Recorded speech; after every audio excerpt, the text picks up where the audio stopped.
एक दिन ठूलो मोटो र भोकले अल्मलिएको भैँसी शान्त गाउँमा प्रवेश गर्छ। गाउँका मानिसहरू चिच्चाउँछन्, ए, यो त विशाल भैँसी हो। उनीहरू डराएर भाग्छन्, तर भैँसी अल्मलाएको अनुहारले वरिपरि हेर्छ।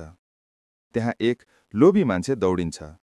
उसले रस्सी फ्याँक्छ र भैँसीको खुट्टा समात्छ। बेस्सरी बलले तानेर भैँसीलाई ठूलो फलामको पिञ्जरामा हाल्छ। भैँसी भित्रबाट मुँ गर्दै रोइरहेको हुन्छ। त्यसै बेला चलाक स्याल पिञ्जरा नजिक आउँछ। ऊ भैँसीलाई हेर्छ र मुस्कुराउँछ।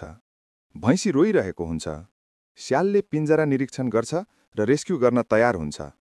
स्यालले दाँत र खुट्टाको मद्दतले पिञ्जरा खोल्छ। पिञ्जरा खुल्छ र भैँसी बाहिर निस्केर राहतको सास फेर्छ। ऊ खुसी हुँदै स्यालतिर हेर्छ। भैँसी र स्याल सँगै दौड्दै गाउँबाट भाग्छन्। तर जङ्गल पुग्नासाथ भैँसी फेरि मुँ भन्दै रुन थाल्छ।